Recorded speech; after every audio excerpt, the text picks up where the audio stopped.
Right. I'm Kate Butler from the Board of Library Commissioners. Just want to welcome everybody to this webinar this morning. We have Alec Johnson with us from EdTech Strategies, who's going to talk to us about the Children's Internet Protection Act and what it might mean for Massachusetts libraries. Great. Thank you, Kate. Thank you so much, everyone, for attending today's training and everybody who is watching this in the future. So we're going to talk about CIPA, and we're going to talk about CIPA primarily at sort of the 500-foot level as far as what CIPA means and how to comply with it in fairly general terms. At the end of the presentation, we're going to go ahead and stop the recording, and we'll take any questions that folks have at that time. And we'll take questions for as long as folks want. So with that, CIPA is the Children's Internet Protection Act. It went into effect over 24 years ago now, back in 2001. It had a phase-in period that lasted a couple of years, but fundamentally, we've been dealing with CIPA throughout the country for almost a quarter of a century now. There is a whole lot of fear, uncertainty, and doubt and misunderstanding around what CIPA means, particularly in the library community, particularly when it comes to sort of the brass tacks of what CIPA means. And so I hope to address some of that during the presentation today and also during the Q&A afterwards.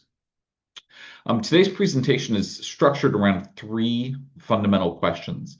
The first is understanding what are the circumstances that cause CIPA to trigger. The second is, once CIPA has been triggered, what does compliance with CIPA look like?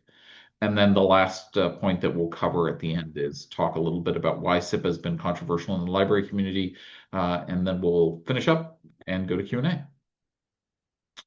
So let's tackle that first question. When does CIPA trigger? What causes CIPA to trigger? Well, CIPA triggers when a library or library system, or what in LSTA terms, the Library Services Technology Act, is called a library consortium, but in Massachusetts, we talk about those as the networks. It happens when those entities have one of a couple different things happen. First, if you're receiving E-rate funds for internet access, and that is internet access as distinct from telecommunications, but if you're receiving funding for internet access, then CIPA is triggered and you need to be compliant with CIPA.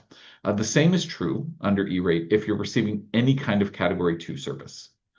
So that would apply not just to internal connections of eligible equipment, but also to the basic maintenance of those internal connections and the managed internal broadband services. And if you don't know what those things are, that's A-OK. We covered that in one of the prior E-rate trainings, but I'd be happy to talk through it during the Q&A as well. The last time when CIPA typically gets invoked is when you receive other federal funds under some very limited circumstances. So there are circumstances, for example, where LSTA can trigger CIPA. I don't believe Massachusetts is doing anything that would trigger CIPA under LSTA at this time, and I'm sure that Kate and the rest of the crew at MBLC would definitely let you know if that were the case and there were any CIPA implications for the funding that you were getting through LSTA. In the E-rate program, your compliance with CIPA is acknowledged and certified on the Form 486. So the Form 486, for those of you who have done E-rate or watched some of the E-rate webinars that we've done before, that's the form that you file after you have filed your Form 471 and received your funding commitment decision letter. And the Form 486 fundamentally does three things. It notifies USAC as to when services started or will start. It starts the availability for invoicing associated with those services. And then for the purposes of our presentation today, it's where you certify where you are in the CIPA process and your compliance with CIPA. So, okay, if that's what triggers CIPA, what does CIPA compliance look like? CIPA compliance is a three-legged stool. And those 3 legs are first, having a public hearing or meeting and notice or advertisement of that public hearing meeting at which you discuss the filtering or technology protection measure, as they call it, that you'll be using, as well as your internet safety policy. And that internet safety policy, we'll talk about this in a little more detail, what needs to be in it. But it doesn't actually need to be called an internet safety policy. It can be part of your acceptable use policy or another library user policy. It just needs to make sure it addresses these areas in order to be compliant with CIPA. The second thing is that actual policy. You need to have that policy in place. It needs to apply to all of the users of the library. And then the last piece is the technology protection measure itself, the filter. So let's talk about each of these in turn. So the public hearing or meeting requirement is relatively straightforward. As I mentioned, you need to have a meeting at which you're going to discuss the library or the library system or the network's adoption of the internet safety policy and the technology protection measure, which is, because it's a Washington, D.C. based thing, we needed an acronym for filter because filter is just too complicated. So we call it a technology protection measure, TPM. But whenever I say TPM, you can think filter because there really aren't any TPMs that aren't filters. The key thing about this is it needs to be a public meeting. It can be part of another meeting. It doesn't need to be a dedicated meeting just to talk about filtering, but it does need to be open to the public.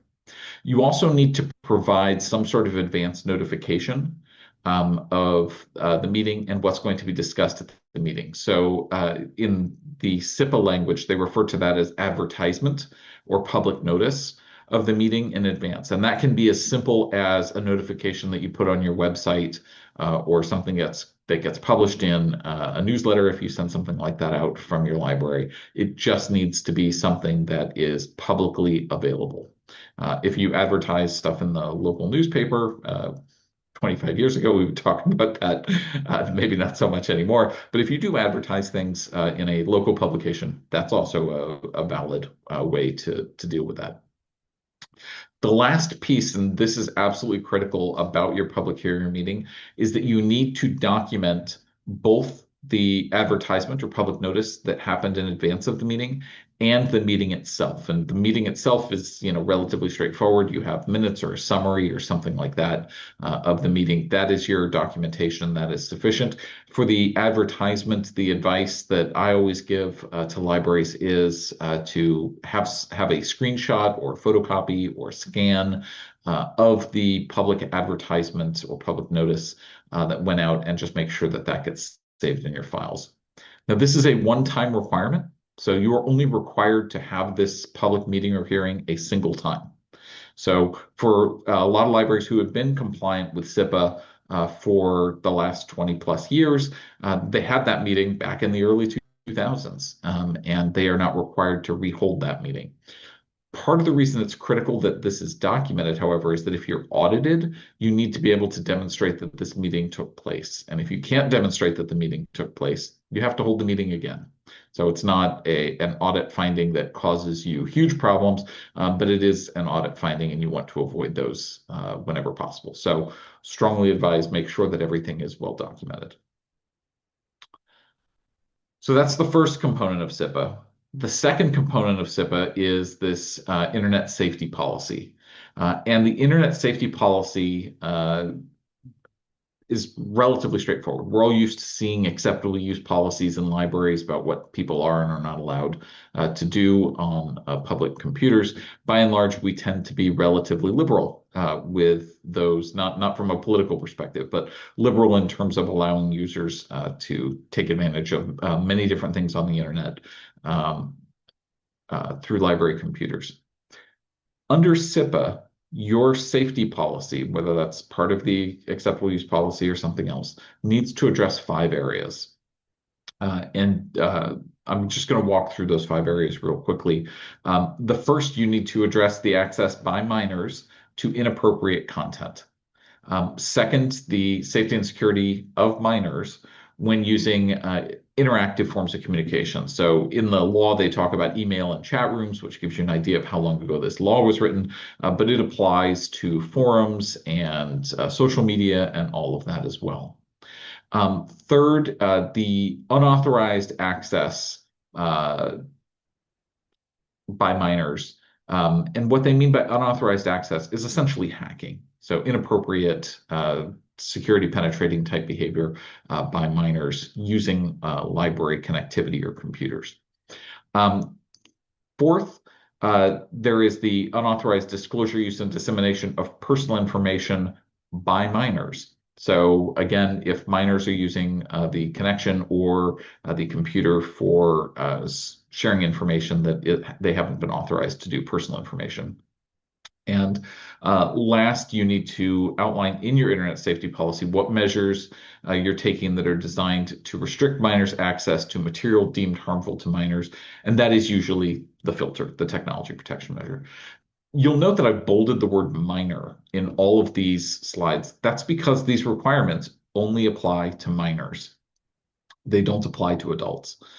So it's important to keep that in mind when you're crafting your internet safety policy. You can certainly have these restrictions in place for all users um, and not make them something that can be opted out of. But under the law, you're only required to put these in place for users who are under the age of 18.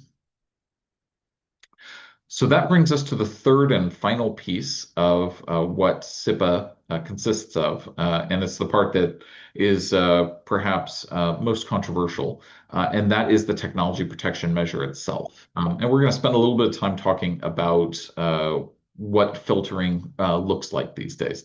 So under the most recent time that the FCC looked at this, they specified that a technology protection measure needs to block or filter internet access to pictures that are obscene or child pornography or harmful to minors on those computers which are accessed by minors. I would add to this that while it's not made explicit by the FCC, that this, under the my reading of the law, would also apply to video, not just pictures. So it would be any visual depiction. It's important to note that under CIPA, the only computers which need to be filtered are those computers which are owned by the library. The language in the law says that the technology protection measure applies to, quote, any of its computers with internet access. So that means any library-owned computer. Now, it is important to note that that means all library-owned computers, whether they are accessible to the public or not. So staff computers also need to be filtered. Publicly accessible computers need to be filtered. However, computers that are not owned by the library don't need to be filtered. So if, for example, you have public Wi-Fi and users bring in their own machines and connect to your Wi-Fi, those machines actually don't need to be filtered under CIPA. The last thing I want to mention for this is that if you do have a filter that is in place for all users all the time, you can disable that filter for any adult who has a bona fide or research need or a lawful need to access particular material.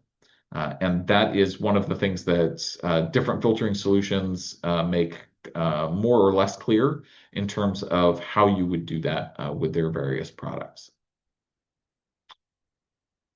So just to make sure that we talk about this in a little bit more detail, CIPA technically only applies, as we just talked about, to library-owned computers.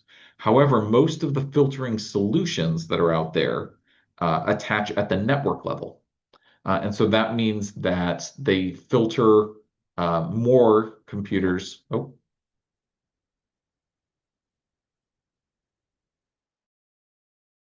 my screen just went black. All right. Yeah, I don't, the All right. the slide definitely just left. Sorry about that. Something just happened with my computer where it was very unhappy, but we should be back. Yep. Yes. Okay. My apologies about that. Um, so as I was saying, whereas filtering attaches CIPA requirements only attach to library-owned computers, many of the filtering solutions happen at the network level. Because they happen at the network level, they may actually filter more computers than you're technically required to do. Um, that said, there are some filtering solutions that are installed at the local computer level that only apply to that local computer. Those network level filtering solutions generally come in one of two flavors, basically. There are ones that are hosted on your network itself, typically at the firewall. And then there are those that are hosted in the internet or on the cloud. You will see, and we'll talk about it on the next slide, that there are a whole host of different kinds of solutions that are available for libraries to investigate. The costs of those filtering solutions are all over the map. So there are literally solutions that are free, and then there are solutions that cost a great deal. Generally, the more options you have within the filtering software, the more expensive it gets. Um, so uh, a lot of these options don't just filter objectionable content, but they might have security features built into them, which is actually not a bad thing to look at from a general perspective for your library computers. They might have a whole variety of other features in it. They might allow you to filter not just the kind of content that is blocked or objectionable under CIPA, but a whole variety of other kinds of content as well. And your ability to customize what gets filtered and what gets blocked varies widely from product to product. And so it's one of those things as you're doing research into potentially adopting a filtering solution to make sure that you look at rather closely.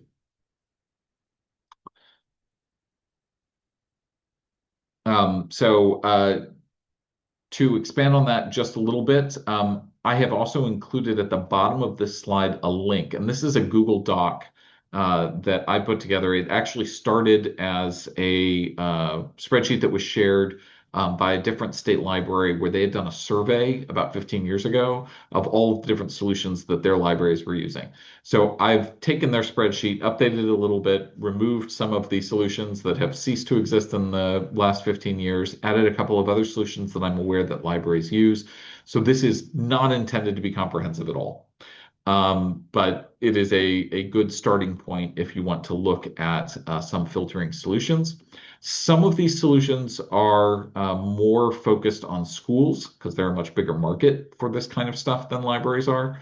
But there are, even in those instances where the marketing materials are aimed primarily at schools, there are ways to customize it for libraries that slim it down to just meet the kind of requirements that libraries meet. Um,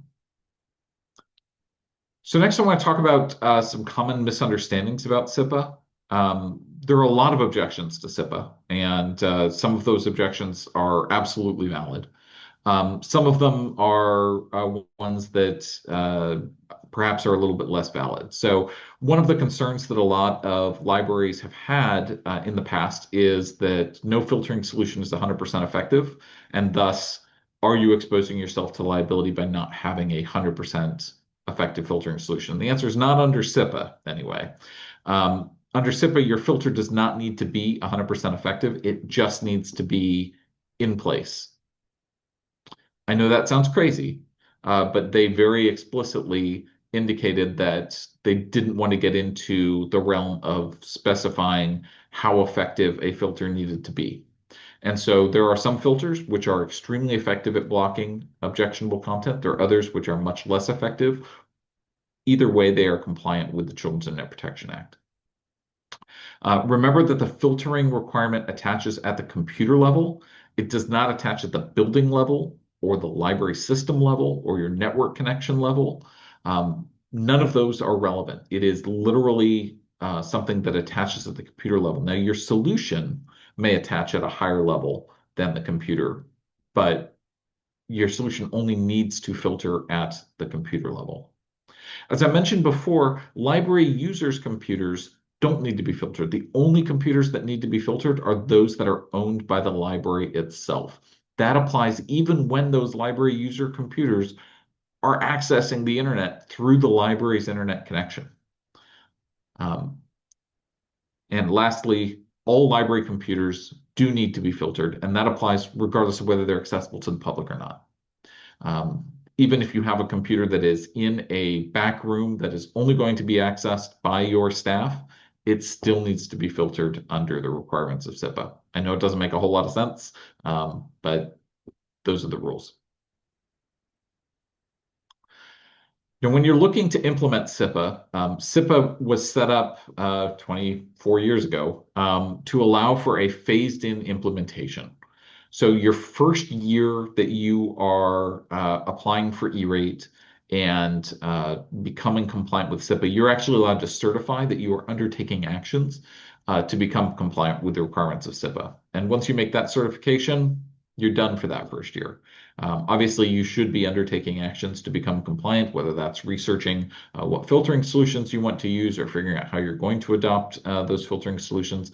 That is up to you and how you document that. But from an E-rate perspective, all you need to do in that first year is certify that you are undertaking actions to become compliant. In the second year, you are required to be compliant unless there is a state or local requirements that prevent you from doing so. So if there is a state or local, and there's nothing at the state level in Massachusetts as far as I'm aware, but if there was, for example, a local ordinance that prevented you from becoming compliant, you could use that second year to help work through the specifications of that local ordinance and try to get that ordinance changed. In the third and all following years, you must be compliant. And unless there's a state or local ordinance, you must be compliant from the second year onward. So it's really, really important to figure that out. Now, this all attaches at the first time you participate in E-rate and trigger CIPA. Remember, we talked about you could trigger CIPA by applying for internet access or for any of the Category 2 services under E-rate. That was if you have done that in the past at some point, that would be the first year under these requirements. However, it is extremely difficult for you as a library now to figure out if you participated in E-rate and purchased services that would have implicated CIPA prior to fund year 2016. Because you'll recall, in 2016, the administrator of the E-rate program changed their computer systems. They have subsequently taken all of the old stuff offline, and you now literally have no way to look at those records from the outside. You have your own personal records that your library might have kept, and then you can try to get records out of USAC if you have to, but there's no public tools available to allow you to pull that information from prior to 2016. So my advice, if you are looking at implementing CIPA, is that you look at it from the perspective you want to be compliant by the time you start to receive services for next year, which would be the E-rate fund year 2026, which goes from July 1 of 2026 through June 30th of 2027. All right, the last thing I want to talk about today is some of the controversy around CIPA, and I suspect we'll get into this a little bit more during the Q&A. But for the last quarter century, CIPA has been controversial among libraries because of the intellectual freedom concerns that CIPA raises. And this is a valid concern, 100%. It was a significantly bigger concern from a practical perspective back in the early days of CIPA because early filters massively overblocked. Those of you who have been around this space for the last 25 years will remember that there were literally discussions in Congress about how if you were filtering, the filter would block discussions or block anything that had the word breast in it, which was problematic if you were trying to research breast cancer. Most of those problems have gone away. Filters today are much, much more effective and efficient than they were back in the day, and they're much less likely to overblock.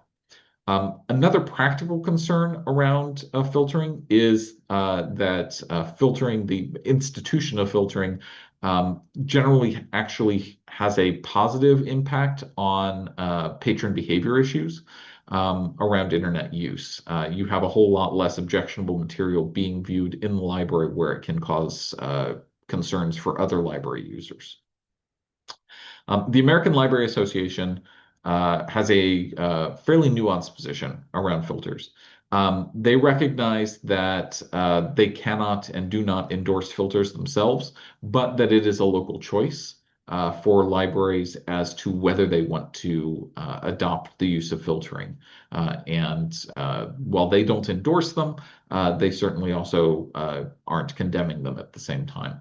And it's worth noting that Massachusetts is in a somewhat interesting position vis-a-vis filters in that just about every other state has pretty widespread use of filtering among its libraries at this point. There are libraries all across the country that are using a wide variety of filtering solutions and doing so without huge problems. That is not to say that your library needs to adopt filtering by any stretch of the imagination, but there is a large body of evidence in the form of other libraries' experience around the use of filtering and the impacts that it has. So a couple of quick final thoughts before we throw it into Q&A. Our future trainings around E-rate are going to cover the use of state master contracts, the bid evaluation process, the signing of contracts, the Form 471, and the subsequent steps in the E-rate process, including that Form 46 that we talked about earlier, which is where you certify your compliance with the Children's and Net Protection Act. We talked about this in the last training that we did, but you want to be sure that all of the information in the E-rate Productivity Center associated with your entity is complete, and all of your accounts associated with your library have been set up before you start the application process. That information all gets locked down once they open the Form 471 window, which will be probably 5 to 6 weeks from today. So my strong advice would be if you have questions about that, go ahead and look at the previous training that we did. I'm also happy to take questions directly from you. We have the E-rate mailing list that is hosted through MBLC. If you're not part of that mailing list already, I would strongly urge you to join that mailing list so that you can get all of the information that we share about the E-rate on there, as well as the information we share about these trainings. You can also have questions answered by the Client Service Center within USAC. Right now, they are undergoing a change in staffing, so things are taking a little longer than they normally would, but generally, that's a great way to get your questions answered. You can also send something to the E-rate listserv or send something to me directly. I'm hired by MBLC to help answer your questions. So as always, the last things I want to say today, make sure you stay in control of and monitor your applications.